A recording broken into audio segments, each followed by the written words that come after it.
மறைந்த பாரதி ராஜா அவர்கள் அவர் இறக்குறதுக்கு முன்னாடி கடந்த ஒரு மாத காலங்களா அவரை பார்த்துக்க யாருமே கூடவே இல்லாத நிலையில இது இயற்கையான மரணம் இல்ல, அவருடைய உயிரை அவரே எடுத்துக்கிட்டாரு அப்படிங்கிற மாதிரி தான் ஒரு பேரதிர்ச்சியான செய்தி இப்ப வெளியாகி இருக்கு. இதோட பாரதி ராஜா அவர்கள் தன்னை யாருமே பார்த்துக்காத நிலையில அவருடைய ஒட்டுமொத்த சொத்தையும் என்ன செஞ்சாரு அப்படிங்கிற விஷயங்களும், பாரதி ராஜா அவர்களுடைய இறுதி சடங்குல எதுக்காக மகளும் மருமகளும் மிக கடுமையா சண்டை போட்டாங்க அப்படிங்கிற விஷயங்களும், இறுதி சடங்குல கூட கலந்துக்காம எதுக்காக மருமகள் வேக வேகமா வெளியேறினாங்க அப்படிங்கிற விஷயங்களும் அடுத்தடுத்த அதிர்ச்சியை கிளப்பியிருக்கு. 10 தலைமுறைக்கு சேர்த்து வச்சிருக்கிற சொத்தை பாரதி ராஜா அவர்கள் என்ன செஞ்சாரு அப்படிங்கிற விஷயங்களும் தான் எல்லாருடைய மனசையுமே நொறுங்கடிச்சிருக்கு. இதை விட முக்கியமா இப்படி ஒரு இறப்பு எந்த ஒரு மனுஷனுக்கும் வரக்கூடாது அப்படிங்கிற மாதிரி தான் அடுத்தடுத்து வெளியாகி இருக்கிற அதிர்ச்சி செய்திகளானது இப்படியும் நடக்குமா அப்படிங்கிற மாதிரி அதிர்ச்சி ஆக்கியிருக்கு. பாரதி ராஜா அவர்கள் தனக்கும் தன்னுடைய குடும்பத்தார்களுக்கும் ஒரு நல்ல மனிதரா இருந்தது மட்டும் இல்லாம தமிழ் சினிமாவுக்கும் மிக உண்மையா இருந்திருக்காரு. தன்னுடைய வளர்ச்சி அப்படிங்கறத தாண்டி பல்வேறு கலைஞர்களை உருவாக்கி இயக்குனர் துறையவே மாத்தி அமைச்சது மட்டும் இல்லாம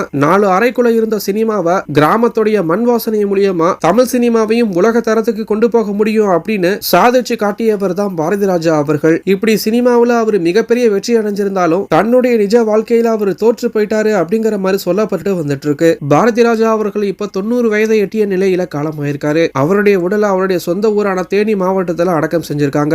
நல்லா இருந்த குடும்பம் மொழிப்பட்ட மாதிரி கடந்த ஓராண்டுக்கு முன்னாடி தான் பாரதி ராஜா அவர்களுடைய மகன் மனோஜ் அவர்கள் இருந்ததுனால அந்த ஒரு துக்கத்தையும் சோகத்தையும் தாங்கிக்க முடியாம அவருடைய உடல்நிலை மிக கடுமையா பாதிக்கப்பட்டு அதனாலேயே இப்ப அவருடைய உயிரும் போயிருக்கு. மகன் இறந்ததுல இருந்தே சரியா தூங்காமையும் சரியா சாப்பிடாமையும் மகனை நினைச்சு அழுது புலம்பியதுனாலதான் அவருடைய உடல் இன்னும் மோசமாகி ரொம்பவே அவஸ்தைப்பட்டு இப்ப இறந்து போயிருக்காரு. கடந்த 3 மாதங்களா பாரதி ராஜா அவர்களை பார்த்துக்க ஆளே இல்ல அப்படிங்கிற மாதிரி தான் சொல்லப்படுது. இவ்வளவு கோடி ரூபாய் சொத்து இருந்தும் பார்த்துக்க ஆளே இல்ல அப்படிங்கிறது ரொம்பவே ஒரு வேதனையான விஷயமா தான் இருந்துட்டு இருக்கு. முதல்ல பாரதி ராஜா அவர்களுடைய மருமகள், அதாவது மனோஜ் அவர்களுடைய மனைவி வந்துட்டு தன்னுடைய கணவன் இறந்துட்டதுனால அவங்களுடைய அம்மா வீட்டுக்கு போயிட்டதா சொல்லப்படுது. இன்னொரு பக்கம் பாரதி ராஜா அவர்களுடைய மகள் வந்துட்டு அவங்களுடைய குடும்பம் சிங்கப்பூர்ல வாழ்ந்துட்டு வந்துட்டு இருக்கிறதா சொல்லப்படுது. இதனாலேயே இவரை பார்த்துக்க யாருமே இல்லாம பாரதி ராஜா அவர்களும் அவருடைய மனைவியும் தனியா தான் இருந்து வந்திருக்காங்க. இதுல மனைவியும் அடிக்கடி உறவினர்கள் வீட்டுக்கு போயிருவாங்க அப்படிங்கிற மாதிரி சொல்லப்படுது. இதுல ஏற்கனவே மன உளைச்சல்ல இருக்கிற பாரதி ராஜா அவர்களுக்கு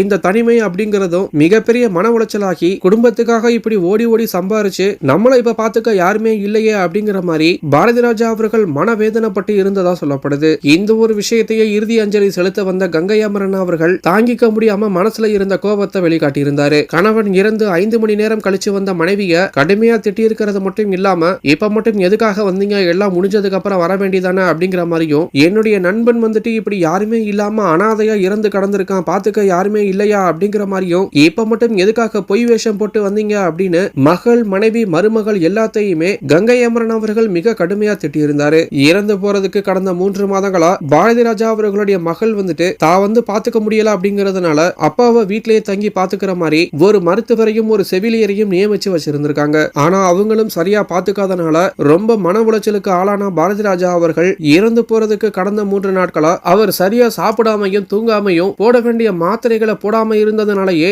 அவருடைய உயிரை அவரே எடுத்துக்கிட்டு இறந்திருக்காரு அப்படிங்கிற மாதிரி சமூக வலைதளங்கள்ல சில அதிர்ச்சியான செய்திகளும் வெளியாகி இருக்கு. பாரதி ராஜா அவர்கள் தான் எப்படியும் இறந்து போயிருவேன் அப்படிங்கிற விஷயம் தெரிஞ்சு சொத்துக்களை பிரிச்சு கொடுத்துடணும் அப்படிங்கிறதுக்காக தன்னுடைய சொத்துல இருந்து பாதி சொத்துக்களை தன்னுடைய மகன் வழி பேத்திகளுக்கு கொடுக்கணும் அப்படிங்கிற மாதிரி ரொம்பவே ஆசைப்பட்டிருக்காரு. என்னதான் மருமகள் தன்னை பாத்துக்கலாம் அப்படின்னாலும் தாம் பெத்த மகன் மேல சின்ன வயசுல இருந்தே உயிரா இருந்ததோட தன்னுடைய மகன் மேல இருந்த பாசத்தால என்னுடைய மகன் தான் வாழ முடியாம இப்படி சின்ன வயசுலயே இறந்து போனதுனால என்னுடைய பேத்திகளாவது அதை அனுபவிக்கட்டும் அப்படிங்கிற மாதிரி பாதி சொத்தை தன்னுடைய மருமகளுக்கு எழுதி வைக்க எல்லா ஏற்பாடுகளையும் செஞ்சுட்டு வந்திருக்காரு. அதற்கடையில தான் இப்போ பாரதி ராஜா அவர்கள் இறந்து போயிருக்காரு. இதனாலேயே பாரதி ராஜா அவர்களுடைய இறுதி சடங்குல மிகப்பெரிய சண்டை வெடிச்சதா சமூக வலைதளங்கள்ல பேசப்பட்டு வந்துட்டு இருக்கு. பாரதி ராஜா அவர்களுடைய இறுதி சடங்குல அவருடைய மகளும் மருமகளும் மிக கடுமையா சண்டை போட்டாங்க. அதுலயும் மருமகள் வந்துட்டு கை நீட்டி திட்டியும் மிரட்டியும் எல்லாரும் முன்னாடியும் கத்தியது மட்டும் இல்லாம தன்னுடைய 2 மகள்களையும் கூட்டிக்கிட்டு இறுதி சடங்குல கூட கலந்துக்காம அங்கிருந்து கோபமா கிளம்பி போனாங்க.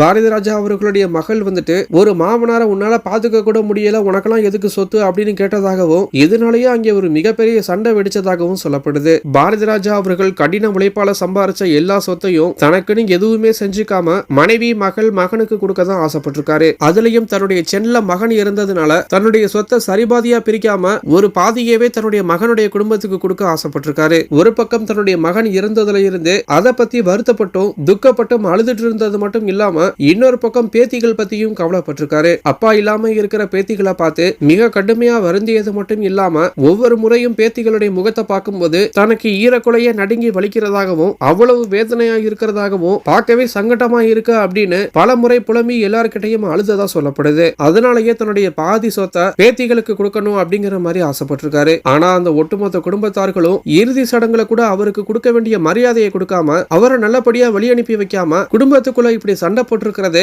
ரொம்பவே ஒரு வேதனையான விஷயமா பார்க்கப்படுது. ஏற்கனவே வேதனையில இருந்த இந்த மனுஷனுக்கு இதையெல்லாம் பார்த்தா அவருடைய ஆத்மா கூட சாந்தி அடையாது அப்படிங்கிற மாதிரி பலரும் அவங்களுடைய கருத்துக்களை தெரிவிச்சுட்டு வந்துட்டு இருக்காங்க. இத பத்தின உங்களுடைய கருத்துக்களை கீழே இருக்கிற கமெண்ட் பாக்ஸ்ல போஸ்ட் பண்ணுங்க. மேலும் இது போன்ற முக்கிய செய்திகளை தெரிஞ்சுக்க நம்மளுடைய சேனலை சப்ஸ்கிரைப் பண்ணுங்க.